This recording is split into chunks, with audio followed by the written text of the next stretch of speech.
Let's take a look at shares of Whirlpool this morning, reversing earlier gains down just under the flat line here. The company maintaining its full-year outlook and saying it believes it will benefit from tariffs in the long term, with 80% of its manufacturing done here in the United States. For more on what's next for the company, we've got Marc Bitzer, Whirlpool Corporation Chairman and CEO. I'm also joined by Yahoo Finance Executive Editor Brian Sozzi. Marc, thanks so much for making the time for Yahoo Finance. I've heard you call yourself the canary in the coal mine for the consumer. Tell us what that consumer is singing today.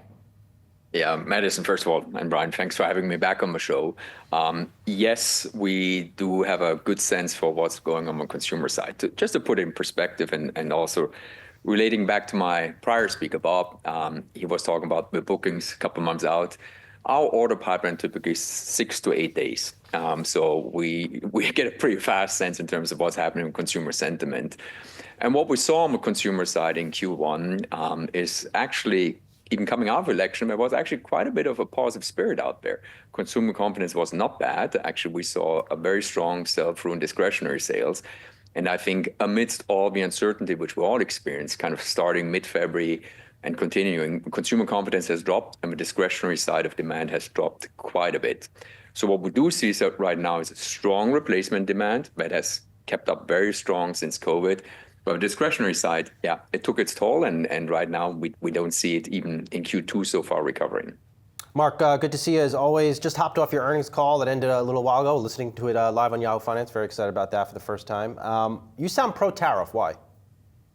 Well, ultimately it comes down to we're a U.S. producer. I know there are many companies who now talk about reshoring, onshoring.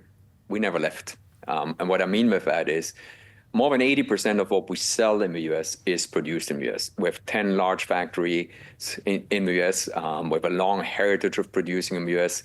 Actually, it's only 5% of our sales actually come from Asia. So we are a U.S. producer. So are we faced with some headwinds? Yes, but they're manageable, large on the component side, and what we refer to in our earnings call, the loading which we've experienced by Asian competitors. But ultimately, as a U.S. producer, we will benefit from it. And that's why we're pro-tariff in terms of, but I want to clarify, we're not asking for an exemption. We're not asking for subsidy or gifts or handouts. There are some loopholes which exist in the tariff landscape today, which we just want to be closed, and then we're all good. How do you mitigate the impact of tariffs? Again, there's a manageable amount of tariff headwinds, and we enlarge on the component side and the preloading. So the mitigation so far has been, we had a number of price increases over the course of the last 12 months, which helped us mitigate the cost impact. The other part is we doubled down on cost takeouts. We kind of, in particular after January, we started, we've always been cost disciplined, but we kind of really doubled down on our cost takeout efforts on the variable product costs. And yes, there's some what we call rewiring of our supply chain, which occurs right now. It is limited because we're a U.S. producer, but on some components which we so far sourced in China, yeah, we're looking at where else can we source them. There's sometimes limited supply base. And we have a very limited amount of finished goods coming out of Asia, which we're also trying to rewire supply chain. So these are, by and large, our mitigation actions on the headwinds. But again, I want to point out, once the tariffs fully kick in, we do expect some tariff tailwinds benefiting our U.S. production. I understand what you're saying, that you're not fully exposed to tariffs and therefore you're a bit immune, but historically you have still raised prices even on non-tariffed products. If we take a look at a historic example here, we have the administration's tariffs on washing machines specifically the first time that the president was in office. And even though that obviously impacted washing machines, we also saw you lifting the prices for dryers at the same time. And as you know, that means consumers did bear the brunt of that policy impact in terms of prices. If we see similar tariff measures imposed this time around, should we expect a repeated dynamic here where you lift prices on some of those goods, even if the tariffs don't require you to? Yeah, Madison, I'm glad you raised this 2018 washer tariff story, because I think, honestly, it's time to debunk that myth. And let me explain a little bit, because what that refers to is a research, and there's some internet articles which came out. Apart from a database, because it's largely CPI-based, and in today's world, we only look at online pricing. But here's the story. The story on these articles was, well, the tariffs in 2018 raised prices and consumers paid for it. So here's the real story.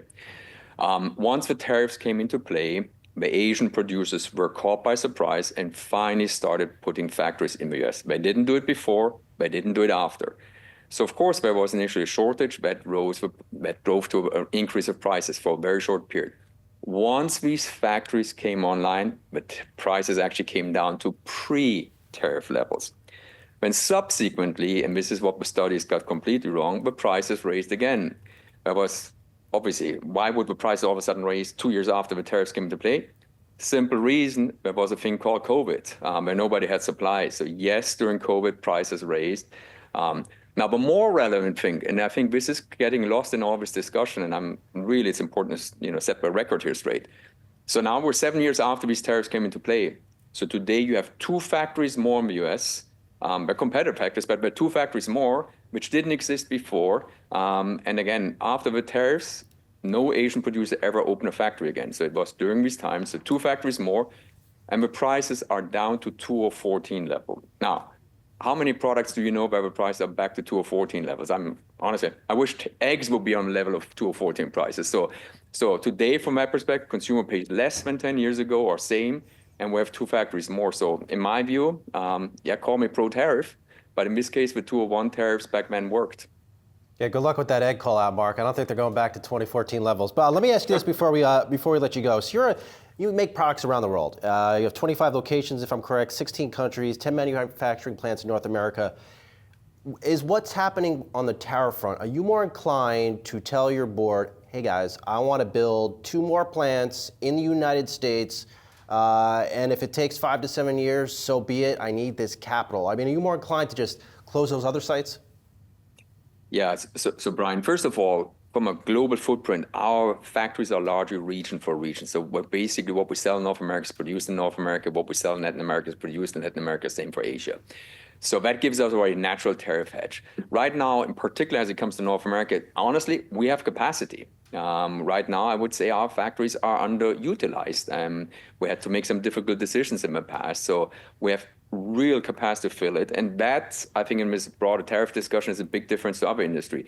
This is an industry where you have US production. So I understand it's different in other industries where you might not have production. We have production, we have capacity. Now, to be also clear, and this is maybe coming back to some previous comments made, once you have predictability on tariffs and stability on tariffs, yes, I think we would double down on our investments in the US.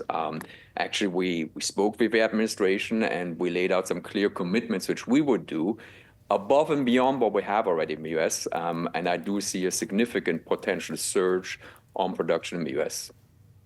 Marc, thank you so much for making the time. Whirlpool CEO Marc Bitzer, and of course Yahoo Finance's Brian Sozzi for bringing us the conversation. Thank you both.